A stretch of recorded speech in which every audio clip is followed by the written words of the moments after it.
Tu crois que parler plus fort va te faire entendre. Tu te trompes, tu crois que répondre à chaque attaque te rend plus fort. Tu te trompes encore. Chaque fois que tu ouvres la bouche pour te défendre, tu donnes ton pouvoir à celui qui t'a provoqué. Tu ne le sais pas, mais tu le ressens. Cette fatigue après une discussion, ce vide après avoir eu raison, cette impression d'avoir gagné quelque chose qui ne valait rien.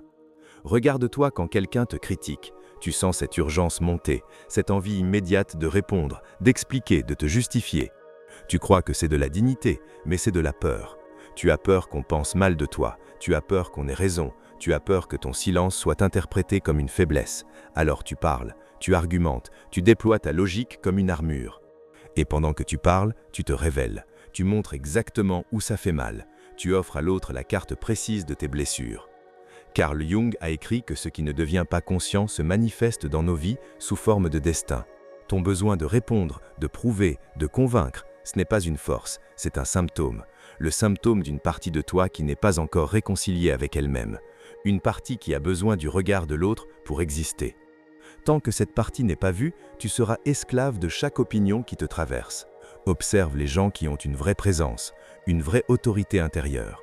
Ils ne se justifient pas, ils ne se défendent pas, ils écoutent, ils regardent. Ils laissent les mots de l'autre tomber dans le vide. Et ce vide est terrifiant, parce que dans ce vide, celui qui a attaqué se retrouve face à lui-même. Il entend ses propres paroles résonner. Il voit la pauvreté de ce qu'il vient de dire. Et c'est là, dans ce silence, qu'il commence à perdre, sans que tu aies prononcé un mot. Tu crois que tu dois répondre pour exister, mais en réalité, tu disparais chaque fois que tu réponds à une provocation. Tu deviens un écho, tu deviens la réaction de quelqu'un d'autre. Tu n'es plus toi, tu es la version de toi que l'autre a réussi à activer. Et c'est exactement ce qu'il voulait. Pas avoir raison, te déstabiliser, te faire descendre à son niveau, parce qu'à son niveau, il sait gagner. Le silence stratégique n'est pas de la fuite. Ce n'est pas de la lâcheté, ce n'est pas une absence de réponse, c'est la réponse la plus haute, celle qui ne participe pas au jeu, celle qui refuse les règles imposées par l'autre. Quand tu te tais, tu envoies un message que les mots ne peuvent pas porter. Tu dis sans dire. Tu affirmes sans crier, tu existes sans avoir besoin d'être validé. Pense à la dernière fois où quelqu'un t'a blessé avec une phrase. Tu as répondu, tu as expliqué, tu as essayé de lui faire comprendre. Et qu'est-ce que ça a changé? Rien. La blessure est restée. La relation s'est abîmée, tu es reparti avec un goût amer. Maintenant imagine que tu n'aies rien dit, que tu aies simplement regardé, que tu aies tourné la tête, que tu aies souri légèrement et que tu sois parti. Cette image, garde-la, parce que c'est la seule réaction qui ne te coûte rien et qui change tout. Jung parlait de l'ombre, cette part de nous que nous refusons de voir, et la plupart des gens qui te provoquent ne te parlent pas à toi, ils parlent à leur propre ombre projetée sur toi. Tu n'es qu'un écran. Quand tu réponds, tu nourris cette projection, tu acceptes d'être ce qu'ils ont besoin que tu sois pour ne pas se voir eux-mêmes. Quand tu te tais, tu refuses ce rôle, tu les renvoies à ce qu'ils sont vraiment. Et c'est insupportable pour eux.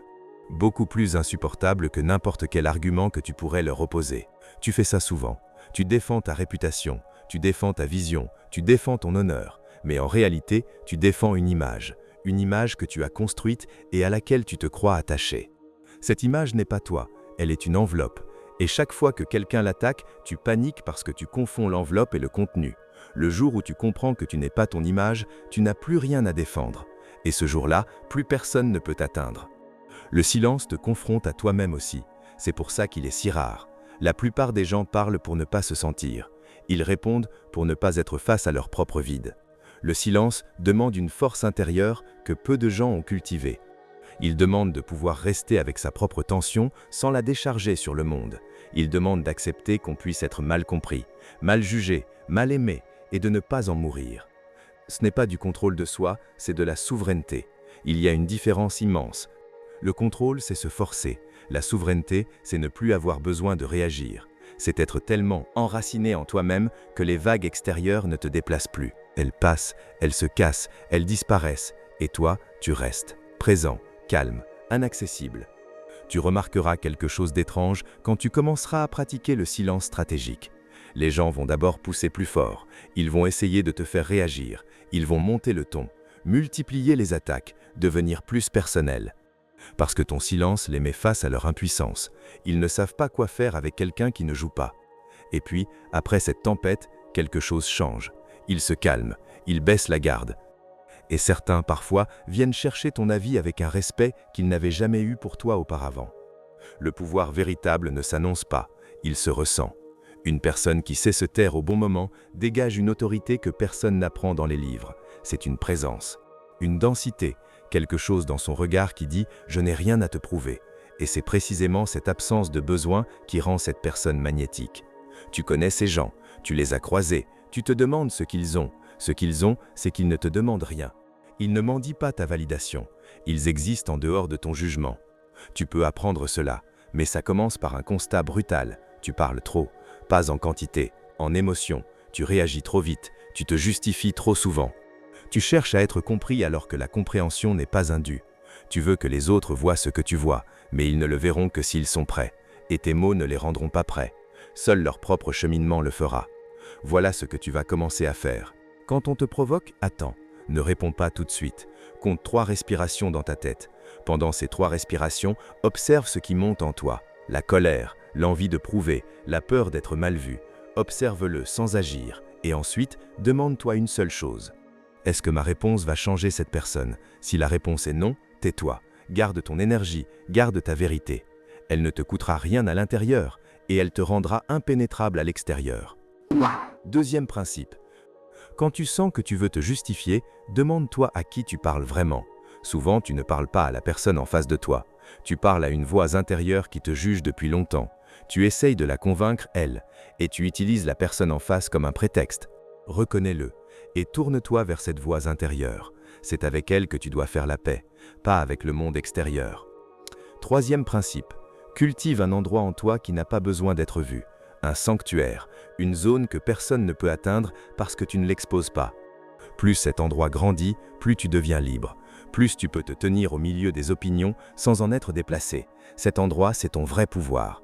Et il se construit dans le silence, pas dans le bruit. Tu vas réaliser quelque chose en avançant sur ce chemin. La plupart des conflits dans lesquels tu t'es engagé ne valaient rien.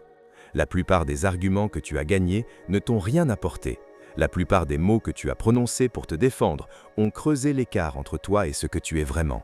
Tu as donné des heures, des nuits, des années à des combats qui n'avaient pas besoin d'exister, et personne ne te les rendra.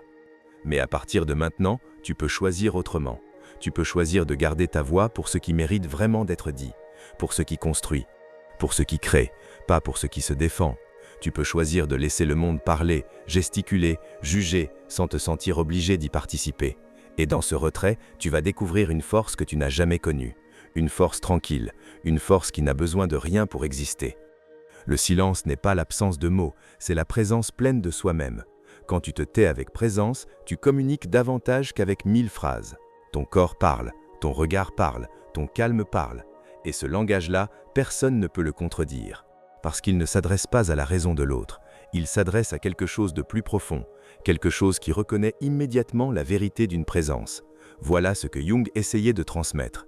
L'individuation, ce processus de devenir soi-même, passe par une mort.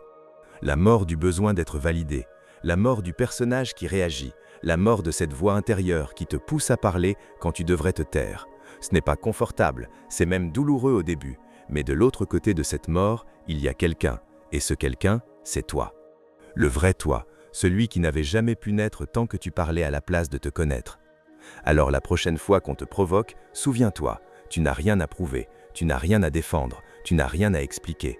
Ton silence n'est pas une absence, c'est ta réponse la plus haute, celle qui dit « je suis ailleurs, je suis plus grand, je ne joue pas à ce jeu ». Et cette réponse-là, personne ne pourra jamais la contredire. Si cette vidéo a touché quelque chose en toi, écris simplement le mot « silence » en commentaire. C'est une manière de dire que tu as compris sans avoir besoin d'en dire plus. Et si tu veux continuer ce chemin avec moi, abonne-toi, pas pour me soutenir, pour te soutenir toi.